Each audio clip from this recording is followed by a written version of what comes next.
إن الحمد لله نحمده ونستعينه ونستهديه ونستغفره ونعوذ بالله من شرور أنفسنا وسيئات أعمالنا. من يهده الله فلا مضل له ومن يضلل فلن تجد له وليا مرشدا. وأشهد أن لا إله إلا الله وحده لا شريك له، وأشهد أن سيدنا ونبينا وعظيمنا وقائدنا وقدوتنا محمدا رسول الله صلى الله عليه وعلى آله وأصحابه ومن تبعه بإحسان إلى يوم الدين. عباد الله، أوصيكم ونفسي المذنبة بتقوى الله وطاعته، وأنهاكم عن معصيته ومخالفة أمره. يا أيها الذين آمنوا اتقوا الله حق تقاته ولا تموتن إلا وأنتم مسلمون. أما بعد، أيها الإخوة الموحدون، قبل أن أشرع في الخطبة كما عودتكم في الأسابيع الأخيرة، ها أنا أعود وأناشد كل الآباء وكل الأمهات أن اتقوا الله عز وجل في أبنائكم أيها الإخوة الكرام، وحثوهم على صلاة الجمعة أيها الإخوة، فإن صلاة الجمعة لا تسقط عن أولادكم ممن بلغوا ووصلوا سن البلوغ. وأحيي كل الآباء الأفاضل الذين أحضروا أبنائهم لصلاة الجمعة في المرحلة الابتدائية أو الإعدادية أو الثانوية. أعود وأكرر قول الله جل وعلا: يا أيها الذين آمنوا قوا أنفسكم وأهليكم نارا. إخواني، مثلما أنت حريص على أن يقوم ابنك إلى المدرسة وإلى العمل، كن حريص على دينه، أن يأتي ليصلي في المسجد، لأن صلاة الجمعة لا تسقط عنه. وأما حديثنا في هذا اليوم المبارك فسوف يكون عن إغاثة أهلنا في سوريا أيها الإخوة الكرام. الحمد لله قاسم الجبابرة قهرا وكاسر الأكاسر كسرا، وواعد المؤمنين من لدنه نصرا. الحمد لله على عطائه، الحمد لله الذي جعل قلوب المؤمنين متحابة متآلفة أيها الإخوة الكرام. بينما الصحابة جلوس حول رسول الله صلى الله عليه وسلم في صدر النهار ينهلون من فيض خلقه وعلمه، إذ جاءه قوم حفاة الأقدام عراة الأجساد مجتابي النمار أو العباء، يلبسون صوفا لم يستر بعض أجسادهم، متقلدي السيوف عامتهم من مدر، دفعهم الجوع والفقر حتى قدموا على أكرم الأكرمين وأكرم الخلق أجمعين وأرحم الخلق بالخلق، فلما رآهم صلوات ربي وسلامه عليهم تمعر وجهه وتغير، ثم دخل بيته وخرج مضطرب الحال مهموما مغموما، فأمر بلال فأذن وأقام الصلاة ثم خطب بالناس. قبل أن أكمل الحديث أيها الإخوة الكرام، لا بد من الوقوف على بعض النقاط في هذا الحديث العظيم. هذا الصحابي الذي يروي الحديث يصف حال المسلمين، حال ناس من المسلمين جاءوا في منظر يثير الشفقة أمام حضرة النبي صلى الله عليه وسلم. عندما رآهم النبي تغير وجه النبي، تمعر وجه النبي لحال هؤلاء المسلمين، حفاة عراة عليهم قطع من الصوف تغطي قسم من أجسادهم والقسم الآخر لا تغطيه، رغم أنهم بهذه الحال متقلدي السيوف، حاملين سيوفهم وجايين مستعدين للجهاد في سبيل الله. قدموا على أرحم الناس، وما أرسلناك إلا رحمة للعالمين. لما رأى حال أناس من المسلمين النبي صلى الله عليه وسلم في هذا الحال تغير وجه النبي، تمعر وجه النبي لحال هؤلاء المسلمين وما وصلوا إليه من الفاقة والفقر، فأمر بلال شيء صلى. أمر بلال أن يؤذن أيها الإخوة الكرام، فأذن بلال فقام النبي ثم خطب بالناس: أيها الناس، اسمعوا قول الله: يا أيها الناس اتقوا ربكم الذي خلقكم من نفس واحدة. ثم تلا قوله تعالى: يا أيها الذين آمنوا اتقوا الله ولتنظر نفس ما قدمت لغد واتقوا الله إن الله خبير بما تعملون. تصدق رجل من ديناره. شوف بدأ يعدد النبي صلى الله عليه وسلم حال المسلمين وما يستطيعون الذي يملك المال. تصدق رجل من ديناره، من درهمه، من ثوبه، من صاع بره، من قمح، صاع من قمح، من صاع تمره، حتى قال ولو بشق تمره. فجاء رجل من الأنصار بسرة كادت كفه تعجز عنها بل قد عجزت، ثم تتابع الناس حتى اجتمع كومان من طعام وثياب، حتى صار وجه النبي صلى الله عليه وسلم يتهلل كأنه قطعة ذهبية، وهو يرى صحابته يشعرون بإخوانه ويهتمون به لهم كالجسد الواحد، كالجسد الواحد. أيها الإخوة الكرام، عندما رأى حال المسلمين تغير له. ماذا عسانا أن نقول؟ فقال صلى الله عليه وسلم: من سن في الإسلام سنة حسنة فله أجرها وأجر من عمل بها بعده من غير أن ينقص من أجورهم شيء، ومن سن في الإسلام سنة سيئة كان عليه وزرها ووزر من عمل بها من بعده من غير أن ينقص من أوزارهم شيء. هذه السورة وقعت في عهد النبي صلى الله عليه وسلم لحال المسلمين في ذاك الوقت. أما في وقتنا الحاضر والمشاهد والصور مشابهة أيها الإخوة الكرام، فإخواننا في سوريا مسهم الجوع والفقر والضر وليس لهم إلا أرحم الراحمين. الكثيرون منهم بلا سكن، بلا مأوى، بيوت مدمرة وطرق مقطوعة، فقر قاطع للأعناق ومذل للرجال. أصعب شيء أيها الأخ الحبيب أن ترى رجل يبكي. مش بهالسهولة أيها الإخوة الكرام أن ترى رجل يبكي. والفقر والحال الذي وصلوا إليه جعلهم يبكون. الرجال تبكي، وفوق كل ذلك هتك للأعراض وإزهاق للأنفس بالآلاف. قد شحبت الوجوه وغرفت الدموع، التحفوا الخيام وتوسدوا التراب والطين، وأكل البرد أجسادهم.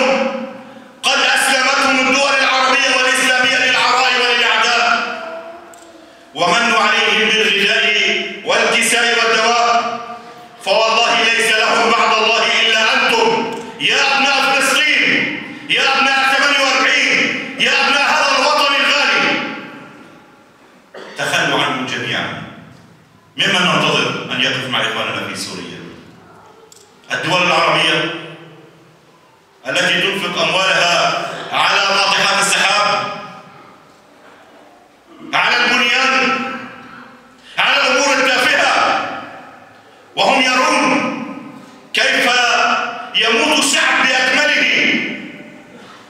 نرى منهم من يموت في وسط البحار وعلى شواطئ البحار وفي دول أوروبا وفي كل مكان. أيها الإخوة الكرام، تشتت شمل هذا الشعب. لذلك أيها الإخوة الكرام، هل تشعرون وتفيقون وتنفقون أيها الإخوة؟ إنها الصدقة أيها المؤمنون، شعار المتقين ولواء الصالحين، إنها تجارة أهل الإيمان. دلنا المولى تبارك وتعالى عليها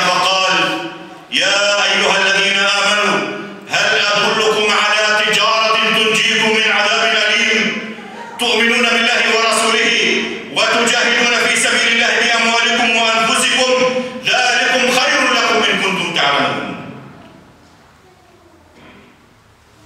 إنه التوجيه الإلهي، إنها تجارة ربانية وفوز إلهي. وأنا أقول يا أمة الإسلام، يا أمة العرب، ماذا سيكون جواب المسلمين غدا بين يدي الله جل وعلا عندما يسألون ماذا فعلتم لنصرة هؤلاء المسلمين المستضعفين؟ ماذا سيكون الجواب؟ قد يظن ظن أنا أولكم إن احنا عملنا اللي علينا. كلنا مطالبين وأنا أولكم أن نقف ونساند بقدر ما استطعنا أيها الإخوة الكرام. لقد كان النبي صلى الله عليه وسلم يربي أصحابه على الإنفاق في سبيل الله ويربطهم بالآخرة، لأن ما عند الله خير من اللهو ومن التجارة، والله خير الرازقين. أتدري أيها المؤمن ما أعظم حافز لك على الصدقة؟ الجواب: إنك تقرض الغني الحميد، إنك تتعامل مع الرازق المجيد، لقوله تعالى: وما أنفقتم من شيء فهو يخلفه وهو خير الرازقين. قال الشيخ السعدي رحمه الله: فأي نفقة واجبة أو مستحبة على قريب أو جار أو مسكين فالله يخلفه، فلا تتوهموا أن الإنفاق ينقص الرزق أو المال. فاطلبوا الرزق من الله واسعوا في الأسباب التي أمركم بها.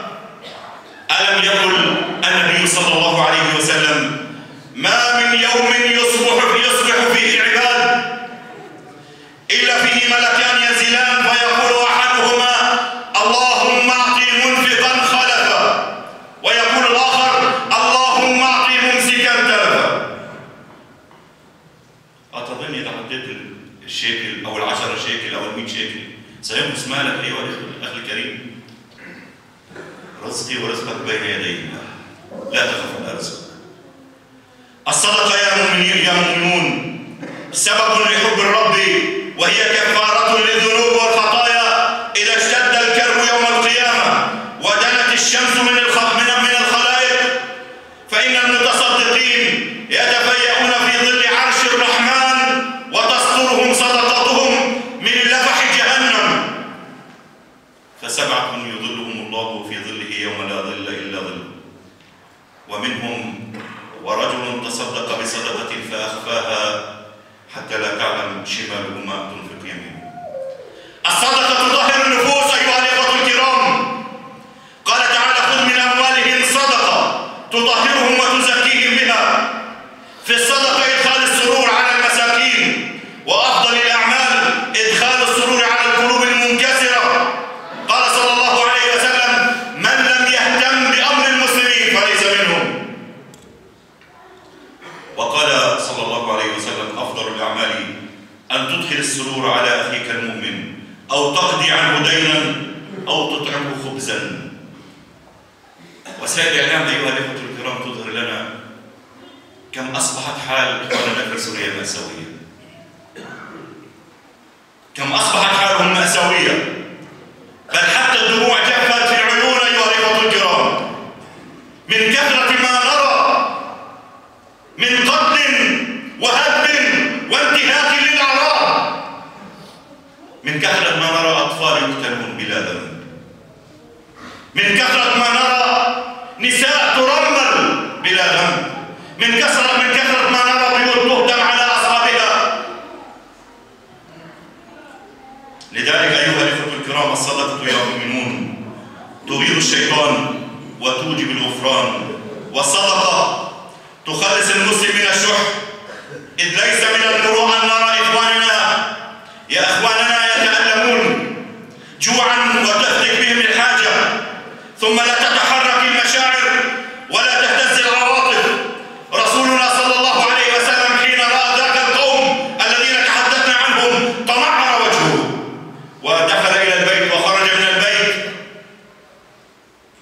وهو يبحث عن طريقة ويبحث عن أسلوب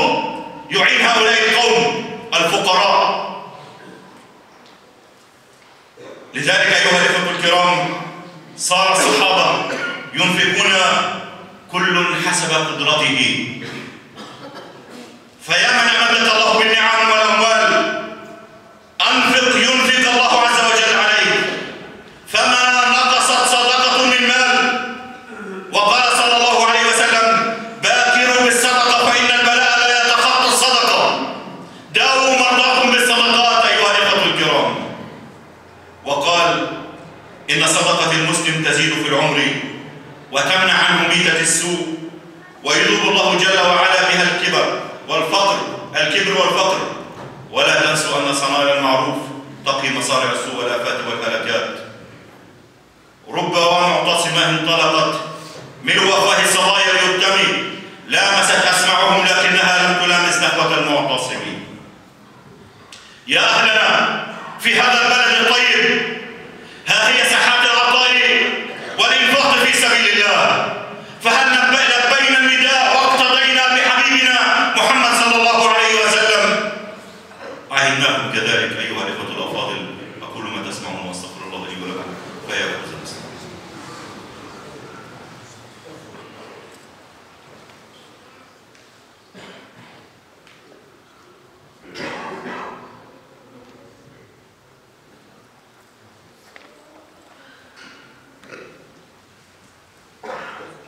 الحمد لله رب العالمين،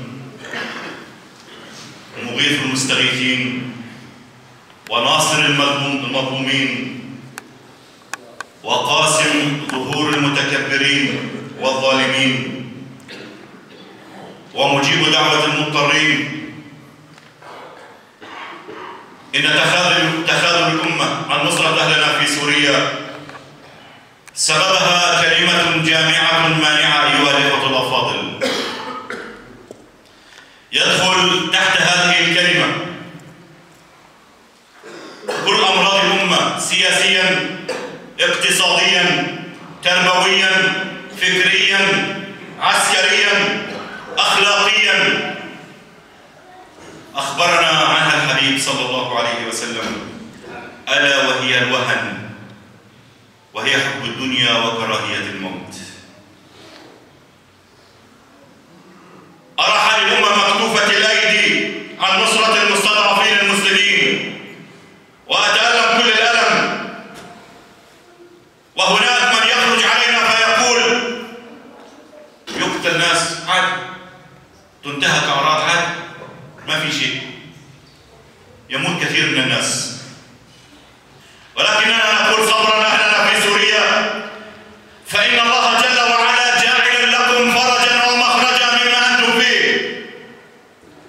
رغم كل ما نرى فسيأتي فرج الله جل وعلا، فنحن على ثقة ويقين أن الله أخر النصر والفرج لحكمة وقضاء هو خير لا شك منها، حتى ينقطع الرجاء بكل الناس، ولا يبقى لإخواننا في سوريا رجاء بمخلوق إلا بالخالق. لا يبقى لهم رجاء ولا يبقى لهم أمل في الناس، تخلى عنهم القريب والبعيد، ولكن رجاؤهم بالله لن ينقطع، لأنه هو الذي سيفرج عنهم. أمره سبحانه وتعالى بين الكاف والنون، فلا تستعجلون. فقط نطالبكم بالدعاء يا أهلنا في سوريا، ونطالبكم يا أبناء فلسطين الذين مررنا بأمور ليست أقل من أهل سوريا، كان في الضفة الغربية أو هنا، من ظلم وقهر أيها الإخوة الكرام. فلنا أن نتمسك بالدعاء إلى الله جل وعلا. عباد الله، كم دعينا إلى الصدقة لمشاريع إغاثية أو عمل دعوي أو نصرة لإخواننا، فربما هناك من يجلس يقلب الأعذار، يأتي بالأعذار من الشمال واليمين، ولكن لا تكن تلك الأعذار تحجزنا عن الصدقة والبذل، فتمضي الأيام وتتعاقب النكبات على إخواننا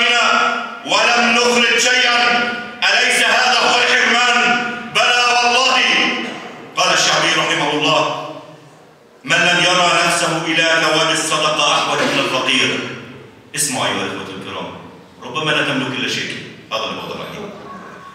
من لم يرى نفسه إلى ثواب الصدقة أحوج من الفقير إلى صدقته فقد أبطل صدقته. فأكرم نفسك بإكرام الفقراء وقضاء حوائجهم، فلولا المساكين من دفع الغني بغناه، وللفقير فضل على الغني في قبول صدقته، فإن قبلها الله منك رفعك الله بها جل وعلا درجات. فاحفظ مالك بالإنفاق، ولا ترد فقيرا بلا عطاء، وشاطرهم بالأفراح والآلام وادنوا منهم.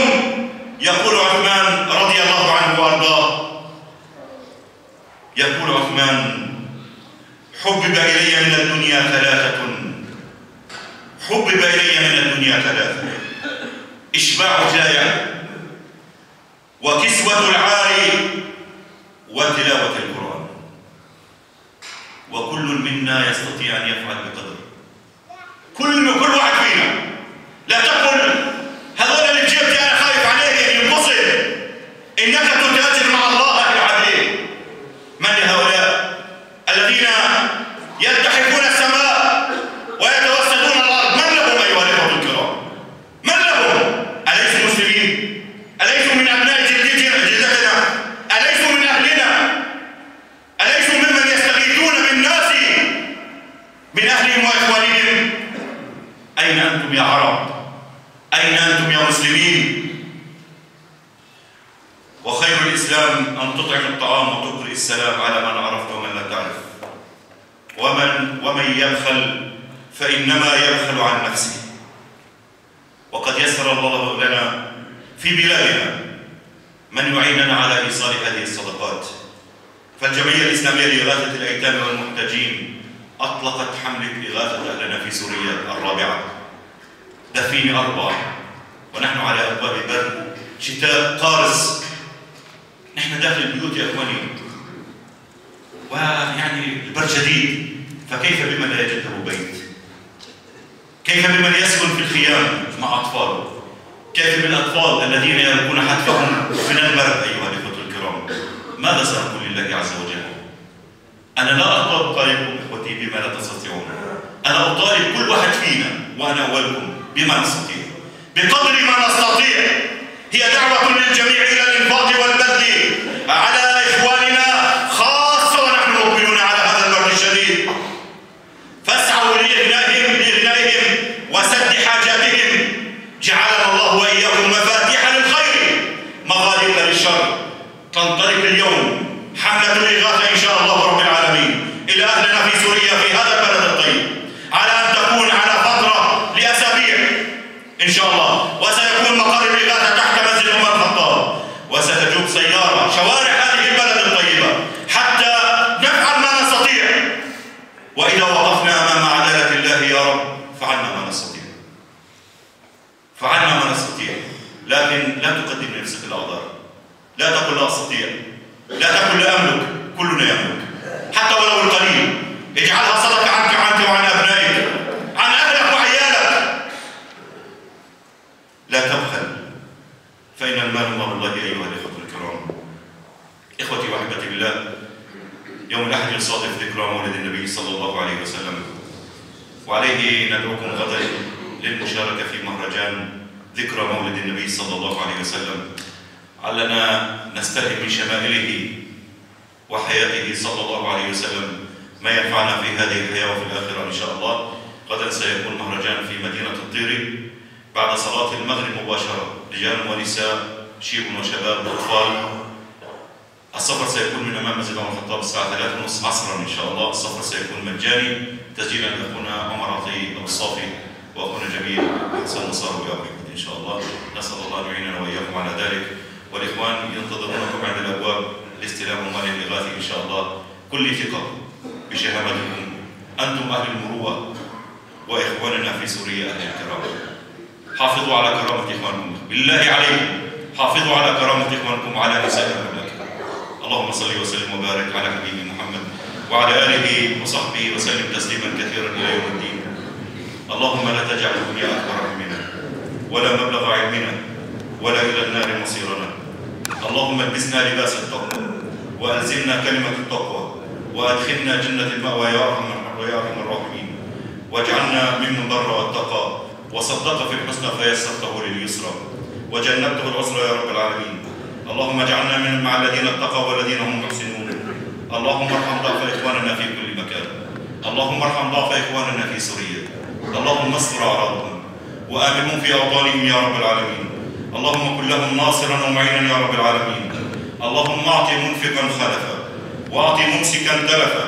اللهم ألف بين قلوب المؤمنين ووحد صفوفهم يا رب العالمين، واجمع كلمتهم واصلح قاداتهم يا رب العالمين، واهدهم سبل السلام يا رب العالمين.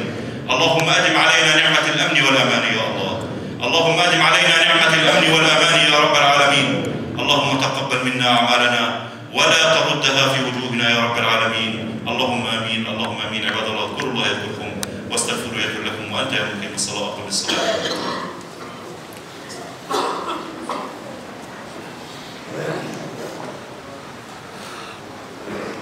الله أكبر الله أكبر.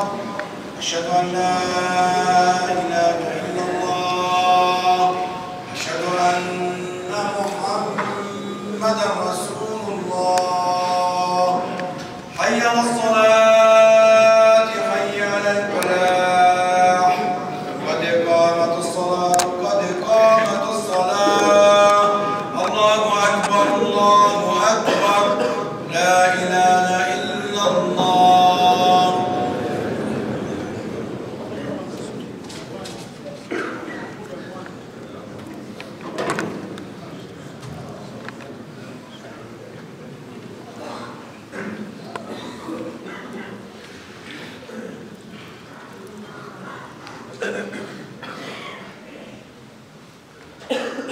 استووا اعتدلوا. الله أكبر.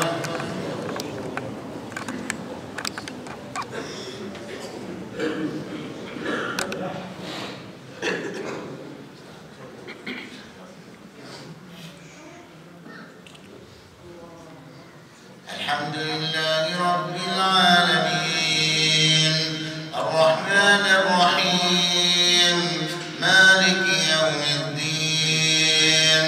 إياك نعبد وإياك نستعين. اهدنا الصراط المستقيم صراط الذين أنعمت عليهم غير المغضوب عليهم ولا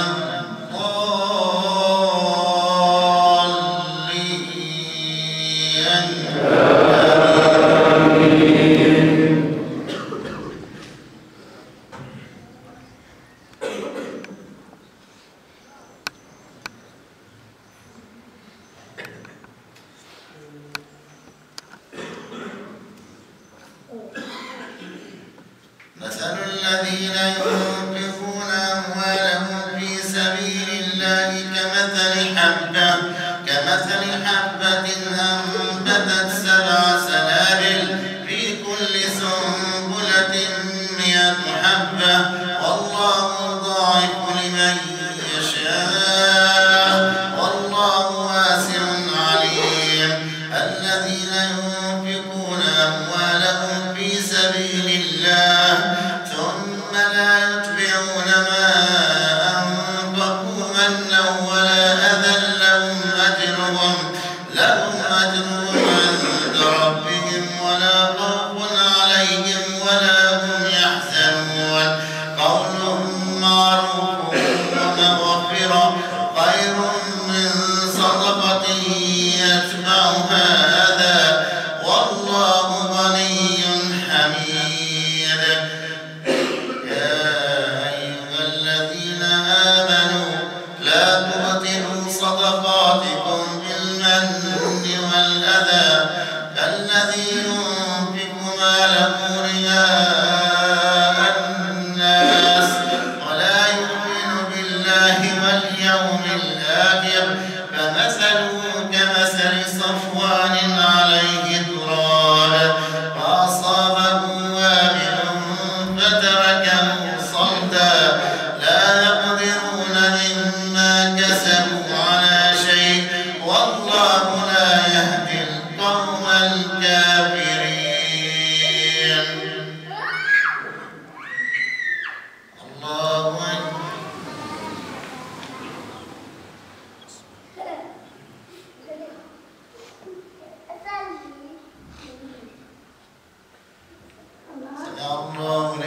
حمده.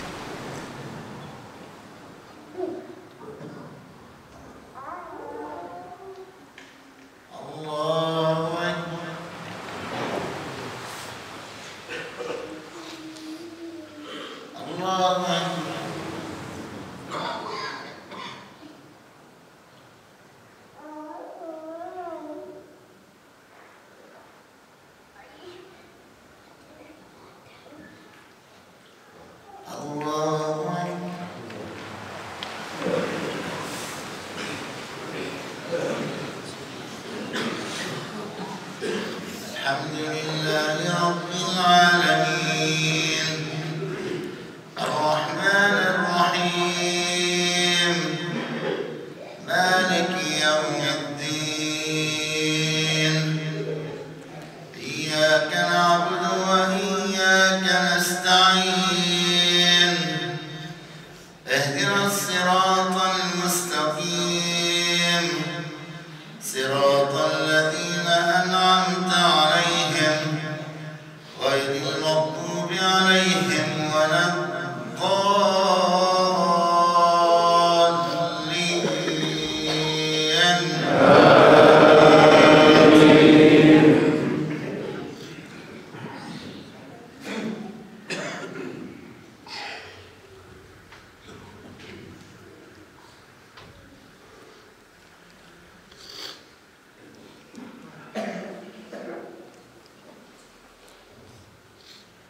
ويل لكل همزة لمزة الذي جمع ماله وعدده يحسب أن ماله أخلده كلا لينبذن في الحطمة وما أدراك ما الحطمة نار الله الموقدة التي تطلع على الأفئدة إنها عليهم مؤصدة في عمد ممددة. الله أكبر.